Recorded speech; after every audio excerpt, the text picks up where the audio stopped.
vient de se passer là, ça témoigne de notre crainte. On est face à des gens hyper violents et qui tiennent à leur intérêt coûte que coûte et qui sont prêts pour ça, en attenter aux vies humaines et qui ont foncé dans des véhicules des médias.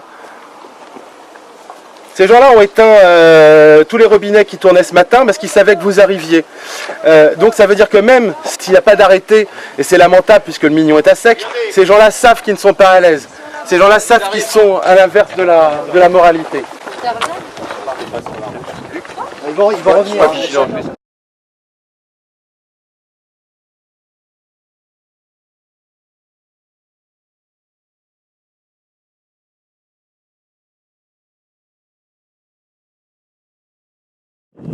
On est là aujourd'hui sur le terrain pour que les citoyens comprennent que le système bassine ne fonctionne pas. Le gouvernement vient d'annoncer la création de centaines de réserves d'eau, de centaines de bassines au niveau national. Et aujourd'hui, on est venu sur le terrain pour contrôler les infrastructures, pour voir si les arrêtés préfectoraux sont respectés ou pas. Et effectivement, pour savoir si aujourd'hui cette bassine en plein été est remplie avec l'eau de la nappe phréatique. A priori, il y a des autorisations, mais il y a une opacité sur le fonctionnement de ces autorisations qui est très présente. Et cette opacité ne nous permet pas en fait d'avoir l'assurance que la réglementation et la législation est respectée. Toujours est-il, les bassines sont pleines, la nappe est à sec, les tourbières sont à sec, les rivières sont à sec. Donc on se pose de très sérieuses questions. On nous dit aujourd'hui qu'il faut économiser l'eau, que c'est un bien rare. On est là ici devant une réserve dite tampon. Et on est dans la modestie, puisqu'elle est de 50 000 m3, 1 hectare et 55 mètres d'eau. 50 000 m3 qu'il remplit l'hiver, mais c'est évidemment pas suffisant. Il a rempli 2 autres fois, puisqu'il a un quota de 160 000 m3. On n'est pas dans le partage, on n'est pas dans l'équité, on n'est pas dans le respect d'une ressource qui est un bien public, qui est l'eau. Et en plus, cette bassine qui a 30 ans, elle est bien mieux encore que les nouvelles, puisqu'elle est entrée dans son patrimoine. On l'a payée à 70%, elle est aujourd'hui à lui. On ne peut pas entrer, on est véritablement sur un terrain privé. Elle est entrée dans son patrimoine, quand il vendra les terres autour, c'est un plus. C'est le jackpot. Et ça fait des années qu'ici autour, on a 150 hectares de maïs, avec déroulement, maïs, céréales, maïs.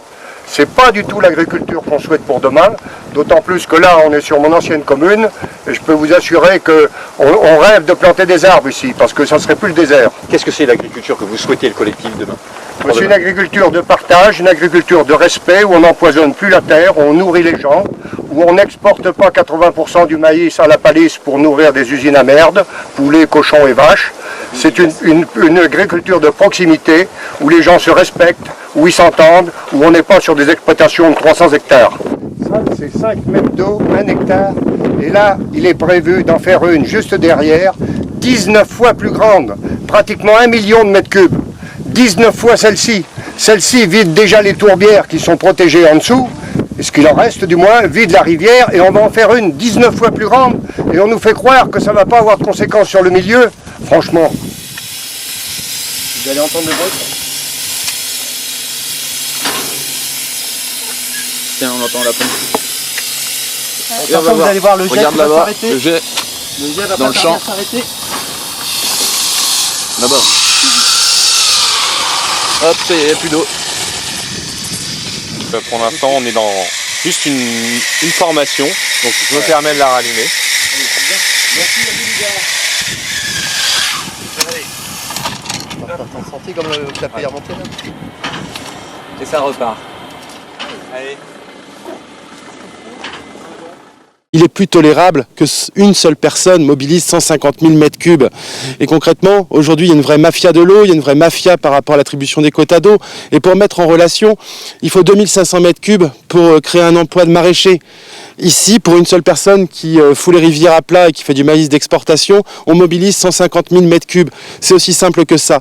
Et aujourd'hui, on en appelle à tous les irrigants, tous ceux qui sont irrigants et qui ont des projets vertueux, à se démarquer de la COP de l'eau, à sortir de la mafia, et puis à nous, et puis aux élus, à les aider à avoir des quotas d'eau sans forcément accepter cette solution du pire.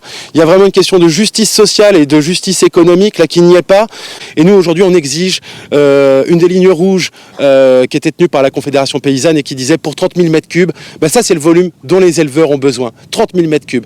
Très clairement, les bassines, si elles sont pour les céréaliers et si elles sont pour le kidnappage, le vol de l'eau dans ces proportions-là, ben forcément, il y aura de plus en plus de citoyens pour dire non. Et puis si en plus, en face de nous, on a une population ultra violente, ben on sera ultra nombreux et ultra pacifistes.